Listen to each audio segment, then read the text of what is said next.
بسم اللہ الرحمن الرحیم۔ ہر تعریف اس اللہ کے لیے جو ہر چیز کا مالک و خالق ہے۔ جیسے کہ آپ کے علم میں ہوگا، اس 5 جون سے لے کے 6 جون تک ایک بہت بڑا چاند گرہن ہونے والا ہے، جس کا اثر زمین پہ قائم ہوگا۔ امام جعفر صادق علیہ السلام نے فرمایا کہ چاند گرہن انسان کے لیے ایک ایسی نشانی ہے جس پہ انسان غور و فکر کرے، لیکن میں صرف آپ سے یہ عرض کرنا چاہتا ہوں کہ کوشش کر کے اس وقت اللہ کے ذکر میں رہیں، اپنے آپ کو گناہ سے دور کرنے کا اپنے آپ سے عہد کر لیں۔ مجھے امید ہے آنے والی زندگی بہتری کی طرف مائل ہوگی۔ اس چاند گرہن کا وقت پاکستانی وقت کے حساب سے 5 جون 2020 رات 10:40 سے شروع ہوگا، جس کا عروج 12:25 تک ٹھہرے گا اور جس کا اختتام 6 جون 2:05 تک ہوگا۔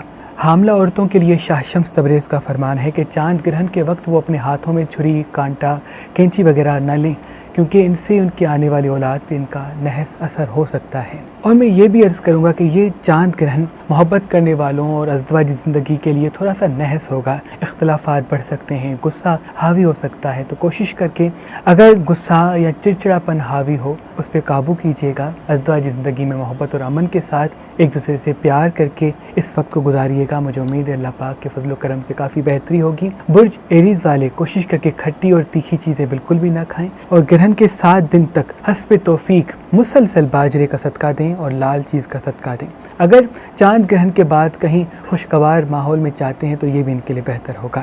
اس گرہن کا ایک اسم اعظم ہے، یا حکیمو یا حکیمو، یا ودود و یا معز۔ میں آپ سے عرض کروں گا جو میری بہنیں حاملہ ہیں، امید سے ہیں، وہ 207 مرتبہ اس ورد کو پڑھیں، اور جتنے بھی برج ہیں سب کے لیے یہ ایک ہی اسم اعظم ہے، تو اس اسم کا ورد گرہن سے پہلے کریں۔ مجھے امید ہے اللہ پاک محمد و آل محمد کر کے بہتریت نصیب کریں گے۔ برج تورس والے کوشش کر کے لال کپڑے بالکل بھی نہ پہنیں، ڈارک کلر بھی نہ پہنیں، اور حسب توفیق وہ بھی اگر کالی چیز کا گرہن کے بعد اور گرہن سے پہلے لال چیز کا صدقہ دیتے ہیں تو ان کے لیے بہتر ہوگا۔ ان کا اسم اعظم بھی یہی ہوگا، ہر انسان کا صدقہ لال چیز کا ہوگا، اور کوشش کر کے لال کپڑے اس گرہن کے وقت نہ پہنیں۔ اور میں یہ عرض کروں گا برج جیمنائی والوں کے لیے، آنے والی زندگی میں کافی چیزیں ان کی بہتر ہو سکتی ہیں، لیکن تب ہوں گی جب ان کے وجود میں ٹھہراؤ پیدا ہوگا۔ اور دوسرا، چاند گرہن سے لے کے سورج گرہن کے درمیان کا وقت تھوڑا سا عجیب گزرے گا۔ جتنا ہو سکے یہ اپنے آپ کو مصروف رکھیں، اور کالے کپڑے، ڈارک کلر بالکل بھی نہ پہنیں، لال کلر بالکل بھی نہ پہنیں۔ اگر لائٹ کلر پہنتے ہیں، سفید رنگ پہنتے ہیں تو ان کے لیے بہتر ثابت ہوگا۔ برج سرطان والے، جیسے کہ میں بار بار عرض کرتا ہوں کہ جب گرہن لگتا ہے تو سب سے زیادہ چاند گرہن میں متاثر سرطان والے ہوتے ہیں، تو حسب توفیق اگر وہ مچھلی کا صدقہ نکالتے ہیں، لال چیز کا صدقہ نکالتے ہیں تو اللہ پاک کے کرم سے بہتری ہوگی۔ اور گرہن کے وقت وہ کھلے آسمان میں نہ جائیں، کیونکہ یہ ویسے ہی بہت سینسٹیو اور ایموشنل پرسنالٹی کے مالک ہیں، اس گرہن کی وجہ سے وہ اور بھی ایموشنل ہو سکتی ہے۔ اور کوشش کر کے گرہن کے 21 دن تک کسی بڑے فیصلے کو کرنے سے تھوڑا سا دوری اختیار کریں، خصوصاً محبت کے حوالے سے اپنے قدم کو تھامے رکھیں۔ اگر غصہ آتا ہے، چڑچڑاپن حاوی ہوتا ہے تو اپنے آپ کو روک کے رکھیں، اور محبت امن کے ساتھ پانی پہ جو ان کا اسم اعظم اس گرہن کا ہے، یا حکیمو یا حکیمو، یا ودود و یا معز، پڑھ کے اللہ کا نام لے کے بات کریں۔ مجھے امید ہے بہتری ہوگی۔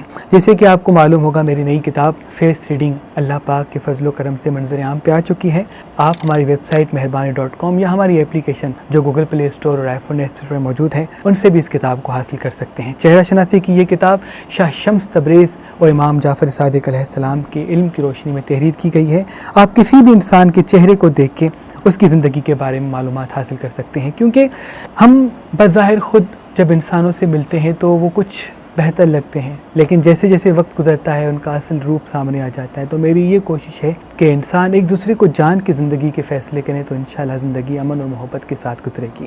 برج لیو والے اس چاند گرہن میں تھوڑے سے چڑچڑے اور غصیلے ہو سکتے ہیں۔ میں آپ سے یہ عرض کروں گا، اگر کاروبار کے وقت تھوڑا سا ٹھہر کے اس چاند گرہن کے 21 دن یا 1 ماہ کے بعد فیصلے کریں تو ان کی زندگی میں بہتری آئے گی۔ اور کوشش کر کے اس چاند گرہن کے بعد کچی سبزیاں کھائیں، پھل کھائیں، گوشت مچھلی کم کھائیں، اللہ پاک کرم فرمائیں گے۔ ان کا اسم اعظم بھی وہی ٹھہرے گا، یا حکیمو یا حکیمو یا ودود یا معز۔ چاند گرہن کا وقت اسکرین پہ آپ دیکھ سکتے ہیں۔ برج ورگو والے، اللہ پاک کے فضل و کرم سے گرہن کے 3 دن کے بعد ان کی زندگی میں بہتری آنا شروع ہو جائے گی، اور محبت کے حوالے سے زندگی میں جتنی بھی عزیز و اقارب ہیں ان کے توسط سے کافی اچھا رسپانس ان کی زندگی میں آ سکتا ہے، لیکن یہ تب ہوگا جب ان کے وجود میں بار بار مسکرانا